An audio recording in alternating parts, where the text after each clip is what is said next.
I was standing in my own garage, socket wrench still warm in my hand, when I heard my stepson's voice drift through the crack in the door, clear as a bell, cold as winter steel.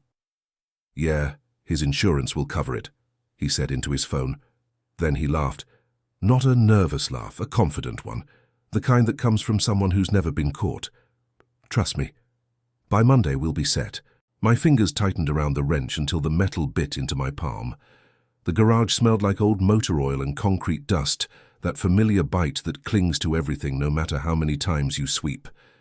The overhead fluorescent buzzed like a trapped wasp, casting harsh shadows across the workbench. Outside, somewhere down the street, a dog barked once, then went quiet. The evening air was cooling fast. That sharp October chill that comes to Iowa when the sun drops.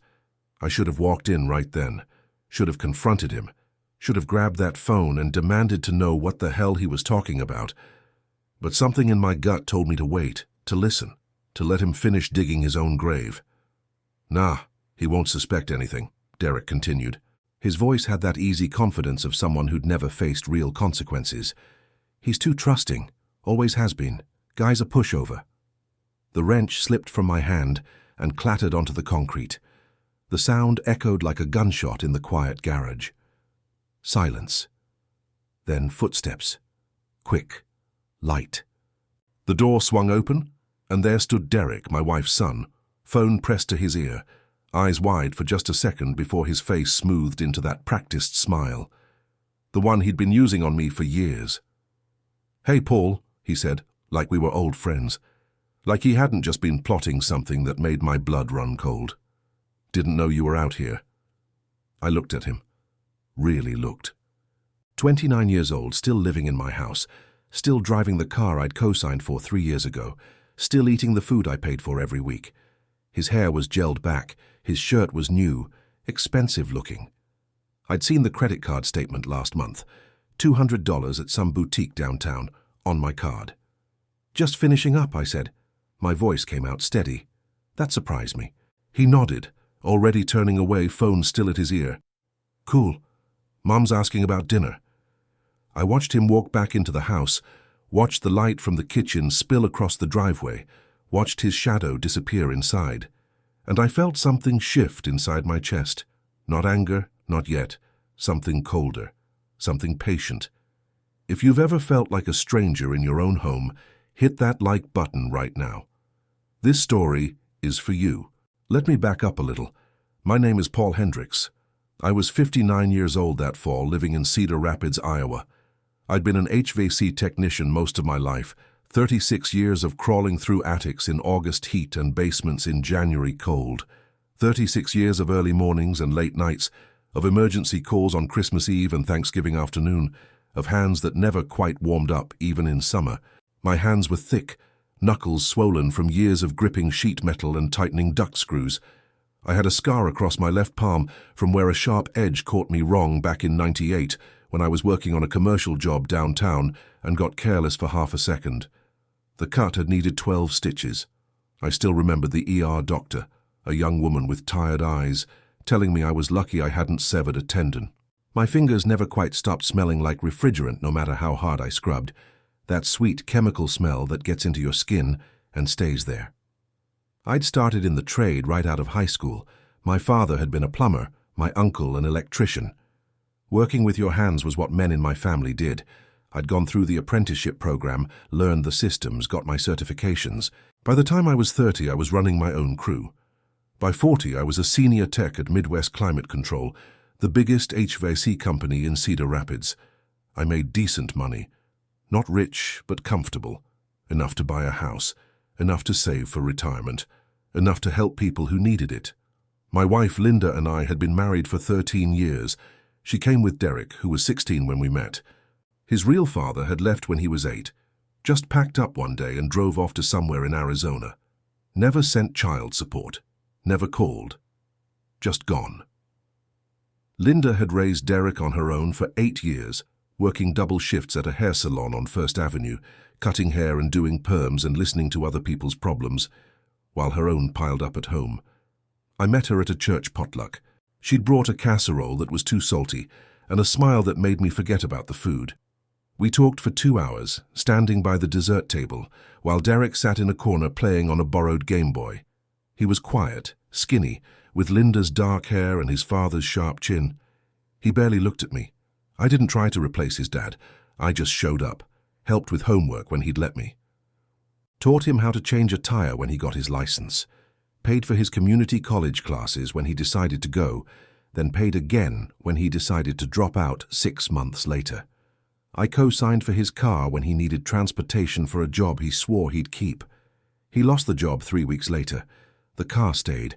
Derek liked to call me Paul in public and Dad when he needed something. Lately, it had been all Paul. Actually, lately it had been nothing at all. He'd stopped talking to me unless he had to. Just grunts and nods and that practiced smile. The house we lived in sat on a quiet street off Collins Road, with a 2-car garage and a backyard just big enough for a grill and a small garden. Linda never quite got around to planting. I'd put the down payment on it 13 years ago, right after we got married. $20,000 I'd saved over 15 years. My name was on the mortgage. My name was on the insurance. My name was on the utility bills. But somewhere along the line, it had stopped feeling like mine. That night, after Derek went inside, I stood in the garage for a long time. The wrench lay on the floor where I'd dropped it. I picked it up, wiped it clean with an old rag, and hung it back on the pegboard. Everything in its place. That's how I'd always lived. Measure twice, cut once, my old foreman used to say that. It applied to more than just ductwork. I went inside. Linda was in the kitchen, stirring something on the stove. The smell of spaghetti sauce filled the air, sweet and acidic, with that metallic tang of canned tomatoes. Derek sat at the table, scrolling through his phone, earbuds in, his face lit by the blue glow of the screen. "Dinner's almost ready," Linda said without looking up. I nodded and washed my hands at the sink. The water ran cold, then warm. I watched the soap foam and swirl down the drain, watched the grease and dirt lift away, and I thought about what I'd heard. His insurance will cover it. By Monday, we'll be set. "Everything okay?" Linda asked. "Fine," I said. She glanced at me, then back at the stove. "You look tired." I was tired. Tired of a lot of things. But I didn't say that. I just dried my hands and sat down at the table across from Derek. He didn't look up. Dinner was quiet. Derek ate fast, shoveling pasta like he had somewhere to be. Linda talked about her day at the salon, about a customer who wanted highlights that wouldn't work with her skin tone, about the new girl who kept mixing the wrong developer ratio and ruined a woman's hair last week. I made the right sounds. Mm-hmm. Yeah, that's tough. Derek stood up, plate still half full. "I'm going out." "Where?" Linda asked. "Just meeting some guys." "Be back by 11. He was already halfway to the door. "Yeah, sure." The door slammed. The sound echoed through the house. Linda sighed, that long, tired sigh I'd heard 1,000 times. "He's been stressed," she said. Like that explained everything. Like stress justified rudeness and disappearing and treating me like furniture. I thought about the phone call, the laugh, the confidence. Stressed wasn't the word I'd use. "What's he stressed about?" I asked. She shrugged. "Life, work. You know how it is." "He doesn't have a job." Her jaw tightened. "He's looking." "He's been looking for 6 months." "Paul, don't start." I didn't start. I just went back to eating. But the food tasted like cardboard. But that was only the beginning. Over the next few days, I started paying attention. Really paying attention. Derek had always been a little careless with money, a little too quick to ask for a loan he'd never pay back. But lately, something had shifted. He'd been nicer, too nice, offering to help with things he'd never cared about before, asking about my work, about my truck, about my insurance. That last one stuck with me. "Hey, Paul," he'd said about a week earlier, leaning against the kitchen counter while I made coffee. It was early, maybe 6 in the morning. I'd just gotten back from an emergency call, a furnace that had quit in the middle of the night for an elderly couple on the south side. Derek was usually asleep at that hour, but there he was, already dressed, phone in hand. "You still got that policy through State Farm?" he asked. "Yeah," I'd said, pouring coffee into my travel mug. "Why?" He shrugged. Just curious. Buddy of mine was asking about coverage. Thought you might have some advice. What kind of coverage? Auto. Maybe life insurance too. He's trying to figure out what he needs. I'd thought nothing of it at the time. Just Derek being Derek, asking random questions that led nowhere. Now it felt different. Now it felt like reconnaissance. I started watching, not obviously, just noticing. Derek had been spending a lot of time in the garage, not working on anything. Just there, standing around, looking at my truck, running his hand along the hood. Once I'd come home early and found him underneath it, lying on the creeper I kept by the workbench. "What are you doing?" I'd asked. He'd slid out, face flushed. "Just looking. Thought I heard a noise." "What kind of noise?" "I don't know, like a rattle or something." I'd gotten down and looked. Nothing. No rattle, no loose parts. Everything was fine. "Must have been imagining it," he'd said, and walked away. One afternoon I came home early from a job that finished ahead of schedule. The house was quiet. Linda was still at work. I walked through the living room and saw Derek's bedroom door cracked open. I shouldn't have looked, but I did. His laptop was open on the bed. I could see the screen from the hallway. An insurance website. My insurance website. My login page. My stomach dropped. I backed away before he saw me. Went to the kitchen. Made a sandwich I didn't eat. Sat at the table and stared at the wall. When Derek came out 20 minutes later, I was still sitting there. "Didn't know you were home," he said. "Early day," I replied. He grabbed a soda from the fridge and left. I sat there until the sun went down. That night I couldn't sleep. I lay in bed next to Linda, listening to her breathe, and I thought about what I'd seen, what I'd heard. The pieces were there, but I couldn't quite put them together yet. Insurance, my truck. By Monday, we'll be set. By morning, I'd made a decision. I wasn't going to confront him. Not yet.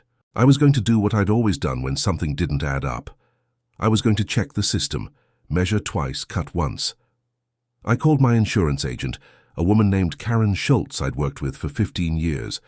She'd sold me my first policy when I was 25, fresh out of the apprenticeship program, driving a beat-up Ford Ranger that barely ran. She knew my voice. "Paul, hey," she said when she picked up. "Everything okay?" "Yeah," I said.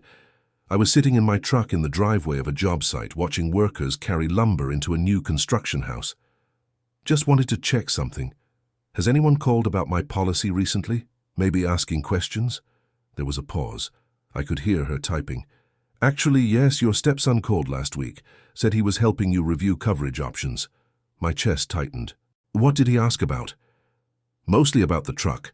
Comprehensive coverage, payout limits, that kind of thing. He wanted to know what would happen if the vehicle was totaled. I thought it was sweet, him helping you out." Sweet. The word made my jaw clench. "Did he ask about anything else?" I said. "He asked about your life insurance policy. Wanted to know the beneficiary information." "And you told him?" "Well, yes. He's family. I didn't think there was any harm." I closed my eyes. "Karen, from now on, don't give out any information about my policies to anyone. Not Derek, not Linda, no one but me." "Paul, is everything all right?" "I don't know yet," I said, "but I need you to do that for me. Of course, I'll make a note in your file." After I hung up, I sat in my truck and stared at the house under construction. Workers moved in and out, carrying tools, shouting instructions. Normal life, normal work. While my world was quietly falling apart. I thought it couldn't get worse. I was wrong. 2 days later, I was under the truck, changing the oil. It was a Saturday morning, cool and clear, with that crisp autumn smell of fallen leaves and wood smoke. I'd parked in the driveway, spread out my tools, and slid underneath on the creeper. The oil pan was warm, the drain plug tight. I worked methodically the way I always did. Loosen, drain, replace, tighten. That's when I saw it. A small scratch on the brake line. Not a crack, not a leak, just a scratch. Fresh. The metal underneath was bright, not rusted. Someone had been down here recently. My hands started shaking. I slid out from under the truck and sat on the cold concrete, staring at the scratch. It wasn't deep enough to cause a failure. Not yet. But it was a mark. A test run, maybe, or a warning I wasn't supposed to see. I pulled out my phone and took a picture, then another. Then I measured the scratch with a caliper from my toolbox, 0.3 millimeters deep.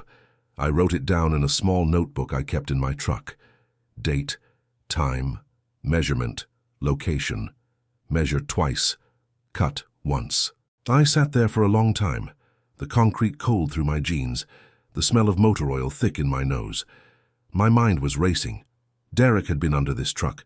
Derek had been asking about insurance. Derek had said, his insurance will cover it. The pieces clicked into place. He was planning to kill me, or at least make it look like an accident, a brake failure, a crash, and my insurance would pay out. Linda would get the life insurance, $200,000, and Derek, as her son, would benefit. He'd been living off us for years. This would set him up for a long time. I felt cold, not from the weather, from the realization that someone I'd helped raise, someone I'd fed and clothed and supported, wanted me dead. That night, Derek asked if he could borrow the truck.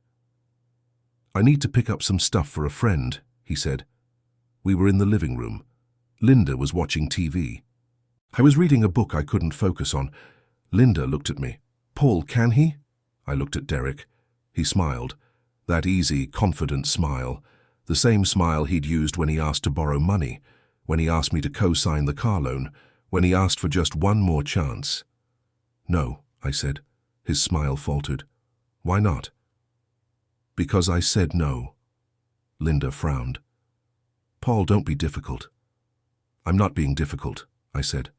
I'm being careful. Derek's jaw tightened. Whatever, man. He left the room. Linda sighed. You're being paranoid. Maybe I was, or maybe I was finally paying attention. The next morning, I called a mechanic I trusted. Guy named Ron Kowalski, who'd been in the business longer than I'd been alive. He ran a small shop on 16th Avenue, the kind of place with oil-stained floors and calendars from 1987 still hanging on the walls. I'd done HVAC work for him years ago, installed a new heating system in his shop. We'd stayed friendly. I drove the truck to his place, told him I wanted a full inspection. Everything. Brakes, lines, fluids, the works. Something wrong? He asked. He was in his 70s, grey beard, hands like tree roots. Just want to be sure, I said. He nodded. Give me an hour. I sat in his waiting room, drinking burnt coffee from a styrofoam cup, and I thought about Derek, about the phone call, about the insurance questions, about the scratch. My hands wouldn't stop shaking. Ron came out 40 minutes later, wiping his hands on a rag that had probably been white once. Your brake line's been tampered with, he said. The room tilted. What? Someone scratched it. It's not deep enough to fail yet. But if they'd gone a little deeper, or if it wore down over time he shook his head, you'd have lost your brakes. I stared at him. You're sure? Positive. It's fresh. Maybe a week old. And it's not road damage. This was done deliberately, with a tool. I felt like I was going to be sick. Can you document it? Already did. Took photos, wrote it up. You want a copy? Yes. He handed me a printed report. 3 pages. Photos, measurements, technical description. I folded it carefully and put it in my jacket pocket. Paul, Ron said quietly, you need to call the police. I will, I said, but not yet. He looked at me like he wanted to argue. Then he nodded. Be careful. I drove home slowly. My hands were steady on the wheel, but my mind was racing. Derek had tried to kill me, or at least set it up so it looked like an accident. And my insurance would cover it. His insurance will cover it. I wanted to scream, but I stayed silent. Tell me in the comments, would you have exploded right there, or would you have waited like I did? When I got home, Linda was at work. Derek was in his room. I went straight to my office, a small room off the garage where I kept my files. I pulled out my insurance policy, read through it. Beneficiaries, payout amounts, coverage limits. If I died in an accident, Linda would get the life insurance, $200,000. The truck was insured for its full value, another $30,000, and Derek, as Linda's son, would benefit from all of it. I sat there for a long time staring at the policy. Then I picked up the phone. First, I called my insurance agent again. "Karen, it's Paul. I need to make some changes." "Sure, what do you need?" "I want to cancel Derek's coverage on my policy. Remove him as a driver, effective immediately." There was a pause. "Paul, are you sure? That's a big change." "I'm sure." "Okay, I'll process it today. It'll be active by midnight." "Thank you." Then I called a lawyer. A guy named Tom Brennan I'd done work for a few years back. He'd hired me to install a new HVAC system in his office downtown. We'd talked during the job, found out we both liked fishing. He'd given me his card, told me to call if I ever needed anything. I called. "Tom Brennan," he answered. "Tom, it's Paul Hendricks. I did your HVAC work a couple years back." "Paul, sure, I remember. What can I do for you?" "I need advice, legal advice." His tone shifted. Professional. "Okay, what's going on?" I told him. All of it. The phone call, the insurance questions, the brake line, the scratch, the mechanic's report. He listened without interrupting. When I finished, he was quiet for a moment. "Paul," he said finally, "this is serious. You need to file a police report." "I know, but I want to understand my options first." "Your options are limited. If someone tampered with your vehicle with intent to cause harm, that's attempted murder, or at minimum, criminal mischief. You need law enforcement involved." "What if I can't prove who did it?" "Then you document everything. You've already got the mechanic's report, that's good. Get a copy of your insurance records showing the questions Derek asked. Get phone records if you can. Build a timeline." "And then?" "Then you let the police handle it. But Paul, you need to protect yourself. Don't drive that truck. Don't be alone with Derek. And for God's sake, don't tell him you know." "I won't." "Call me after you talk to the police. I'll help however I can." I thanked him and hung up. Then I sat there in my office, listening to the house settle around me, and I felt something I hadn't felt in years. Fear. Not the quick fear of a close call on the road or a ladder that shifts under you. The slow, cold fear of knowing someone wants you dead. I called the police non-emergency line. The officer who answered sounded bored. "Cedar Rapids Police, how can I help you?" "I need to report a vehicle tampering." "Okay, what happened?" I explained. He took notes, asked for my address, said someone would come by to take a statement. 2 hours later, a patrol car pulled into my driveway. A young officer, maybe 30, stepped out. He introduced himself as Officer Martinez. He had a notebook and a body camera and a face that said he'd seen everything. "Mr. Hendricks?" "That's me." He followed me to the garage. I showed him the truck, showed him the mechanic's report. He took photos, wrote everything down. "Do you have any idea who might have done this?" he asked. I hesitated. Saying it out loud would make it real. "My stepson." His pen paused. "Your stepson?" "Yes." "Why do you think that?" I told him about the phone call, the insurance questions, the scratch. He listened, face neutral. "Do you have proof?" he asked. "Just what I've told you and the mechanic's report." He nodded slowly. "I'll file a report, but without direct evidence there's not much we can do. No witnesses, no video, just suspicion." "I understand." He handed me a case number. "If anything else happens, call us immediately, and Mr. Hendricks, be careful." After he left, I sat in the garage and stared at the truck. The scratch was still there. Small. Innocent looking, but deadly. Measure twice, cut once. Over the next week, things got worse. Derek stopped talking to me entirely. Linda barely looked at me. The house felt like a minefield. Every conversation was careful. Every silence was loaded. I kept working, kept documenting. I pulled my insurance records, printed emails, saved voicemails. I built a file, thick and organized, with tabs and dates and notes written in my careful handwriting. One night I was sitting in my office when I heard voices, raised voices, Linda and Derek in the living room. "He's losing it," Derek said. "He's paranoid. He thinks I'm trying to kill him." "He's just scared," Linda replied. "He's getting older. He's not thinking clearly. He cancelled my insurance, Mom. That's not normal." "I know. I'll talk to him." I sat very still, not thinking clearly. That's what they thought, that I was the problem. I thought about walking in there, confronting them, showing them the file, the mechanic's report, the police case number. But I didn't. Because I'd learned something over the years. When people decide you're the problem, evidence doesn't matter. They'll twist it, explain it away, make you the villain. So I stayed quiet, and I kept building my case. 2 weeks after I cancelled Derek's insurance, he came to me with a proposal. "Paul," he said. He was standing in the garage doorway, hands in his pockets, trying to look casual.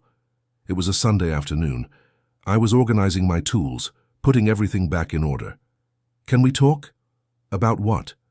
"About the insurance thing. I think there's been a misunderstanding." I set down the socket set I was holding. "Go on." I wasn't trying to do anything shady. I was just trying to help. I thought maybe I could save you some money by shopping around for better rates, by logging into my account without permission. He flinched. "I didn't log in. I just looked at the website. I was curious." "Karen said you called her." "Yeah, to ask general questions, not to do anything behind your back. I was trying to help, Paul. That's all." I looked at him. He looked sincere, almost convincing. If I hadn't heard that phone call, if I hadn't seen the scratch, I might have believed him. "And the brake line?" I asked. "I don't know anything about that. Maybe it was road damage. Maybe someone at a shop messed up. But it wasn't me. I would never hurt you." "Okay," I said. He blinked. "Okay. Okay, I hear you." He relaxed. "So, can we move past this?" "No." His face hardened. "Why not?" "Because I don't believe you." "That's not fair." "Maybe not, but it's my decision." He stared at me. I could see the wheels turning, the realization that his plan, whatever it was, had just collapsed. "You're paranoid," he said finally. "Maybe," I replied, "but I'm alive." He left, slammed his bedroom door hard enough to rattle the walls. I went back to organizing my tools. That night, Linda tried one more time. "Paul, you're tearing this family apart." We were in the bedroom. She was sitting on the edge of the bed, arms crossed. I was getting ready for bed, exhausted from a long day of work. "I'm protecting myself," I said. "From what?" "Derek's not a threat. He's my son." "And I'm your husband." She looked at me. "Are you asking me to choose?" "No," I said. "I'm asking you to see the truth." "The truth is you're being unreasonable." I didn't argue. There was no point. I got into bed, turned off the light, and lay there in the dark, listening to her breathe. The breaking point came 3 weeks later. I was at a job site, installing a new furnace in a house on the east side of town. It was a big job, a complete system replacement. I was in the basement running new ductwork when my phone rang.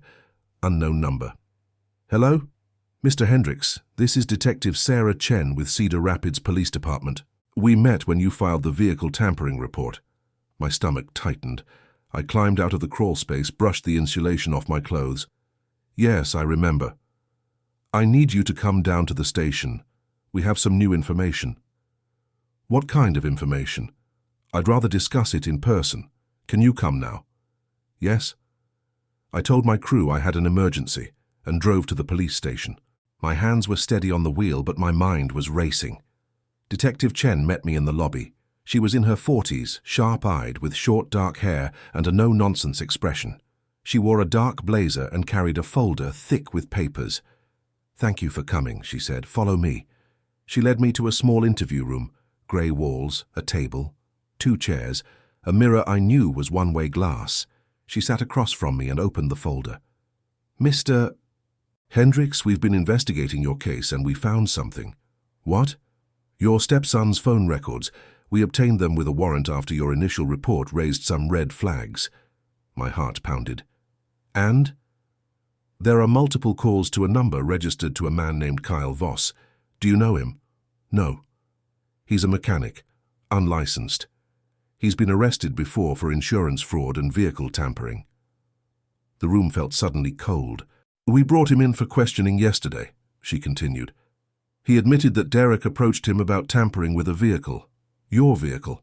Derek paid him $500 to scratch the brake line." I couldn't speak. He also said Derek told him it was a prank, that you'd find it funny, that you were into practical jokes. A prank, I repeated. My voice sounded far away. We don't believe that. Neither does the DA.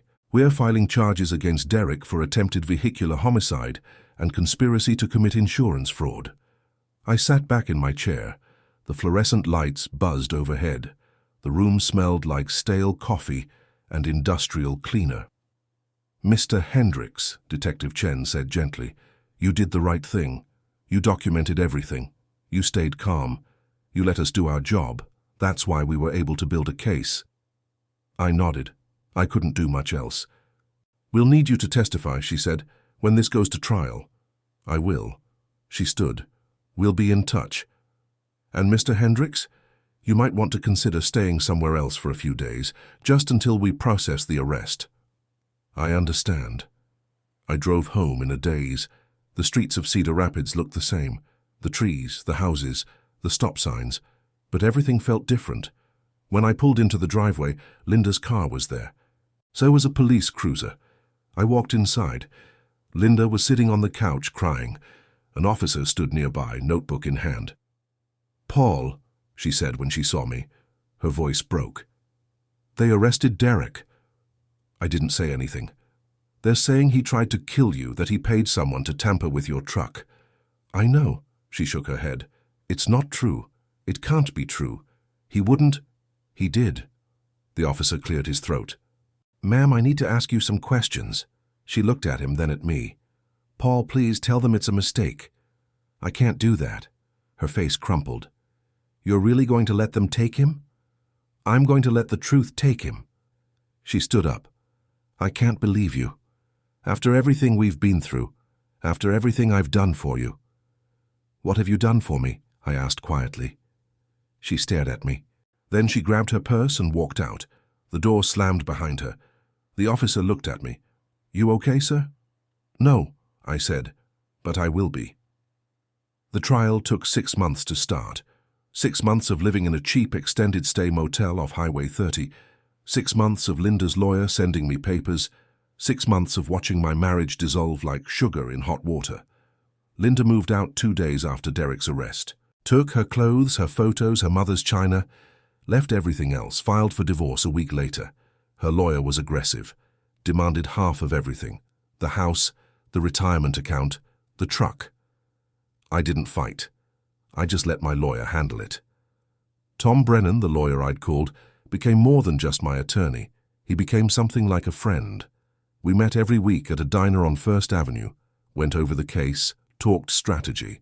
He was methodical, patient, reminded me of myself. They're going to try to paint you as paranoid, he said one morning over coffee and eggs. They're going to say you fabricated the evidence, that you planted the scratch yourself. I know, but we have Kyle Voss. We have his testimony. We have the phone records. We have the mechanic's report from before you even knew about Voss. Will that be enough? It should be, but juries are unpredictable. I nodded. I'd learned that life was unpredictable. You could measure twice, cut once, and still end up with a crooked line. Derek pleaded not guilty. His lawyer was a young guy named Marcus Webb, fresh out of law school, all expensive suits and confident smiles. He held a press conference on the courthouse steps, called the charges absurd and a tragic misunderstanding between family members. I watched it on the news in my motel room, sat on the edge of the bed, eating take-out Chinese food that tasted like cardboard, and watched this kid in a $1,000 suit tell the world I was a liar. The preliminary hearing was in February, cold, grey, the kind of Iowa winter that seeps into your bones and stays there. I wore my only suit, the one I'd bought for my wedding 13 years ago. It still fit, barely. The courthouse was downtown, an old brick building with marble floors and high ceilings that made every sound echo. I sat in the gallery with Tom, watching people file in. Reporters, curious locals. Linda came in with Derek's lawyer, sat on the opposite side. She didn't look at me. Derek was brought in wearing an orange jumpsuit. He'd lost weight. His face was pale, his eyes hollow. He looked at me once, just once, and I saw something there I'd never seen before. Fear. The judge was a woman in her 60s, Judge Patricia Morrison. She had grey hair pulled back tight and reading glasses that hung on a chain around her neck. She looked like someone's grandmother. She sounded like a drill sergeant. "This is a preliminary hearing," she said. "The purpose is to determine if there's enough evidence to proceed to trial. Mr. Webb, you may begin." Derek's lawyer stood. "Your Honor, this case is built on speculation and paranoia. My client, Derek Hoffman, is a 29-year-old man who's being accused of attempting to murder his stepfather based on a single overheard phone conversation and a minor scratch on a vehicle. There's no direct evidence, no witnesses, no confession, just an elderly man's suspicions." I felt my jaw tighten. Elderly. I was 59. The prosecutor, a woman named Jennifer Hayes, stood. She was in her 40s, sharp-featured, with dark hair and a voice that cut through the courtroom like a knife. "Your Honor, we have phone records showing multiple calls between the defendant and Kyle Voss, a known criminal with a history of vehicle tampering. We have Mr. Voss's sworn testimony that the defendant paid him $500 to damage Mr. Hendricks's brake line. We have a mechanic's report documenting the damage. And we have insurance records showing the defendant made multiple inquiries about Mr. Hendricks's coverage, specifically asking about payout amounts in the event of Mr. Hendricks's death." Judge Morrison looked at Derek. "Mr. Hoffman, do you wish to make a statement?" Derek stood. His lawyer put a hand on his arm, but Derek shook it off. "I didn't try to kill anyone," he said. His voice was shaky. "Paul's been good to me. I would never hurt him." "Then why did you pay Kyle Voss $500? The judge asked. "I didn't. I gave him money, but it was for something else. A loan. He's a friend." "A friend who just happened to tamper with your stepfather's vehicle?" Derek's face flushed. "I don't know why he did that. Maybe Paul paid him to do it. To frame me." The courtroom erupted. Whispers, gasps. Judge Morrison banged her gavel. "Order, Mr. Hoffman, sit down." Derek sat. His lawyer whispered urgently in his ear. The hearing lasted 2 hours. Witnesses testified. Ron, the mechanic, explained the scratch in technical detail. Karen, my insurance agent, confirmed Derek's calls. Detective Chen presented the phone records, the timeline, the evidence. Derek's lawyer tried to poke holes, tried to suggest I was paranoid, that I'd misheard the phone call, that the scratch could have been road damage. But every time he pushed, the prosecutor pushed back harder. At the end, Judge Morrison removed her glasses and looked at Derek for a long moment. "I find sufficient evidence to proceed to trial," she said. "Bail is set at $100,000. Trial date to be determined." Derek's face went white. Linda started crying. I sat very still. Outside, reporters swarmed. I pushed through them, Tom at my side, and got into my truck. Drove back to the motel, sat in the parking lot for a long time, engine running, heat blasting, and I thought about Derek at 16, quiet, skinny, playing that borrowed Game Boy in the corner of the church. I thought about teaching him to change a tire, about paying for his college classes, about co-signing that car loan, and I thought about him lying on a creeper under my truck, scratching my brake line, planning my death. The trial started in April, spring in Iowa, when the world turns green and the air smells like rain and new growth. I drove to the courthouse every day, sat through jury selection, opening statements, witness testimony. The prosecution built their case methodically, phone records, financial records. Kyle Voss took the stand, admitted everything. Said Derek had approached him at a bar, offered him $500 to mess with a truck. Said Derek told him it was a prank. "Did you believe him?" Jennifer Hayes asked. Kyle shrugged. "I needed the money. I didn't ask questions." "Did Mr. Hoffman tell you whose truck it was?" "Yeah, his stepdad's." "Did he say why he wanted you to tamper with it?" "No, but he said it had to look like an accident." The courtroom went quiet. Derek's lawyer cross-examined, tried to make Kyle look unreliable, pointed out his criminal record, his drug history, his debts. "Isn't it true you'd say anything for money?" Marcus Webb asked. "Maybe," Kyle said, "but I'm telling the truth now." Ron testified next, explained the scratch, the measurements, the deliberate nature of the damage. Derek's lawyer tried to suggest it could have been accidental. "In your professional opinion," Jennifer Hayes asked, "could this scratch have been caused by road debris?" "No," Ron said firmly. This was done with a tool, deliberately. Karen testified about Derek's calls, about his questions, about how unusual it was for a stepson to be so interested in insurance payouts. Detective Chen testified about the investigation, about the phone records, about Kyle Voss's confession. And then it was my turn. I walked to the stand, raised my right hand, swore to tell the truth. Sat down. The microphone was too close. I could hear my own breathing. Jennifer Hayes approached. "Mr. Hendricks, can you tell the court what you heard on the evening of October 15th, I told them, about the garage, about the phone call, about Derek's voice, clear and confident. His insurance will cover it. What did you think he meant? I thought he was planning something involving my insurance. What did you do? I started paying attention. I documented everything. I called my insurance agent. I had my truck inspected. And what did you find? That someone had scratched my brake line deliberately. Derek's lawyer objected. Speculation, Your Honor. Sustained. Mr. Hendricks, please stick to what you observed, not what you concluded. I nodded. I observed a fresh scratch on my brake line. I observed that Derek had been under my truck. I observed that he'd been asking about my insurance. How did you feel when you realized what was happening? I looked at Derek. He was staring at the table. Scared, I said, and sad. The cross-examination was brutal. Marcus Webb tried to make me look paranoid. Tried to suggest I'd imagined the phone call. Tried to paint Derek as a victim of my suspicions. Isn't it true you never liked Derek? He asked. No, I loved him. I raised him. But you resented him.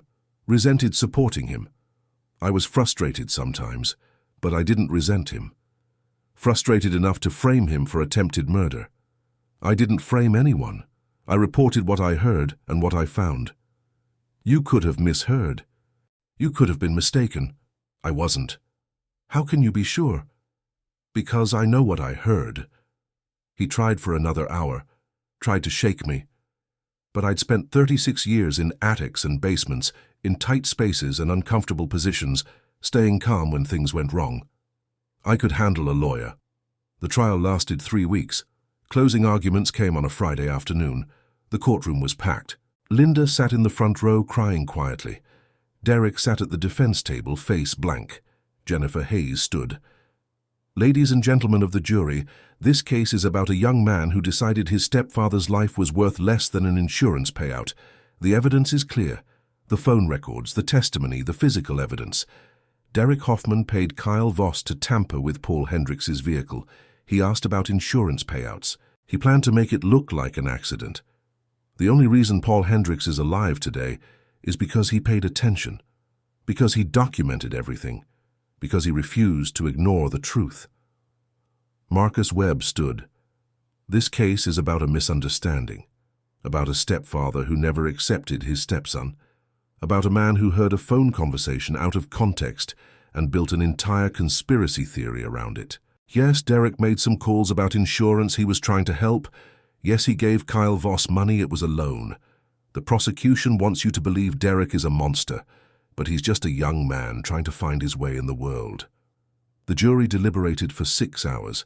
I sat in the hallway outside the courtroom drinking bad coffee from a vending machine, and I waited. Tom sat next to me. We didn't talk much. There wasn't much to say. When the bailiff called us back, my hands were shaking. I walked into the courtroom, sat down, and watched the jury file in. 12 faces, 12 strangers, who held Derek's future in their hands. Has the jury reached a verdict? Judge Morrison asked. The foreman stood, a middle-aged woman with grey hair and kind eyes. We have, Your Honor. What say you? On the charge of attempted vehicular homicide, we find the defendant guilty. Linda gasped. Derek's face crumpled. I closed my eyes. On the charge of conspiracy to commit insurance fraud, we find the defendant guilty. Judge Morrison banged her gavel. The defendant will be remanded into custody pending sentencing. This court is adjourned. Derek was led away in handcuffs. He looked at me once. I looked back. There was nothing to say. Outside, the sun was setting. The sky was pink and orange, beautiful in that way spring evenings are. I stood on the courthouse steps and breathed. Tom put a hand on my shoulder. You did it. I didn't do anything, I said. I just told the truth. That's more than most people do. Sentencing came 2 weeks later. Derek got 8 years, 4 for attempted vehicular homicide, 4 for conspiracy, to be served consecutively. Linda didn't come. I sat alone in the courtroom and watched the judge read the sentence. Derek didn't look at me, not once. When it was over, I walked out into the bright spring afternoon. The trees were blooming, the air smelled like lilacs and fresh-cut grass. I drove to the diner on First Avenue, the one where Tom and I had met so many times, ordered coffee and a piece of pie I didn't eat. My phone buzzed. A text from Ron. Heard the news. Justice served. I typed back. Thanks. Another text from Karen. I'm sorry it came to this, but I'm glad you're safe. I set the phone down and stared at my hands. The scar on my palm, the calluses, the swollen knuckles. These hands had built things, fixed things, held things together, and now they'd let go. The divorce was finalized in June. Linda got the house. I got the truck and my retirement account. We split everything else down the middle. I signed the papers in Tom's office, watched Linda sign on the other side of the table. We didn't speak. I moved into a small apartment on the west side of town. 1 bedroom, quiet, no history, no ghosts, just a place to sleep and eat and exist. I went back to work, crawled into attics, ran ductwork, fixed furnaces, measured twice, cut once. Life went on. One Saturday in July, I drove out to a lake about an hour from Cedar Rapids. Found a quiet spot by the water. Brought a folding chair and a cooler with sandwiches and beer. Sat there all afternoon watching the water, watching families swim and laugh and live their normal lives. I thought about Derek, about where he was now, about what he was thinking. I wondered if he regretted it, if he understood what he'd tried to do, if he ever thought about me at all. I thought about Linda, about the 13 years we'd had. The good parts, the quiet mornings, the easy laughter, before everything fell apart. And I thought about myself, about the man I'd been, the man I was now. I didn't feel victorious. I didn't feel vindicated. I just felt tired, and old, and alone. But I also felt something else, something I hadn't felt in a long time. Safe. I finished my beer and packed up my chair. Drove home as the sun set, the sky turning that deep blue that comes before dark. Pulled into my apartment complex, parked, sat in the truck for a minute. The next morning I woke up early, made coffee, sat on my small balcony and watched the sun come up. The air was cool, the sky clear. Somewhere, a bird sang. I thought about calling someone, Tom maybe, or Ron, but I didn't. I just sat there drinking my coffee, watching the world wake up. My phone buzzed. A text from a number I didn't recognize. Mr. Hendricks, this is Amy from Midwest Climate Control. We have an emergency call, furnace out on the south side. Can you take it? I looked at the message for a long moment. Then I typed back, on my way. I got dressed, grabbed my tools, walked out to my truck. The same truck Derek had tried to turn into a weapon. I ran my hand along the hood. The metal was cool in the morning air. I drove across town, the streets quiet, the city still sleeping. Pulled up to a small house with a worried-looking woman standing on the porch. Thank God you're here, she said. It's been out since last night. My kids are freezing. I grabbed my toolbox and followed her inside, down to the basement. The furnace was old, probably 20 years. I knelt down, opened the panel, started diagnosing. Measure twice. Cut once. 2 hours later, the furnace was running. The woman thanked me, paid in cash, offered me coffee I didn't take. I drove to the next job, then the next, then the next. By the time I got home, it was dark. I was exhausted. My back hurt. My hands were numb. But I felt good, useful, like I'd done something that mattered.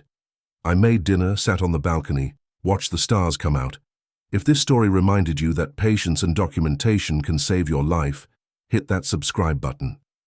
We tell the hard truths here. And if you want more stories about quiet strength and justice, stick around, because here's what I learned.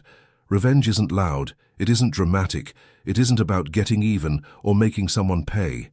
Revenge is quiet, It's documentation, it's patience, it's letting the truth do the work while you stay calm. And sometimes the best revenge is just surviving, just waking up the next morning, just going to work, just living your life while the people who tried to destroy you face the consequences of their own choices. Derek wanted me dead. He wanted my insurance money. He wanted to erase me from his life. Instead, I erased him from mine.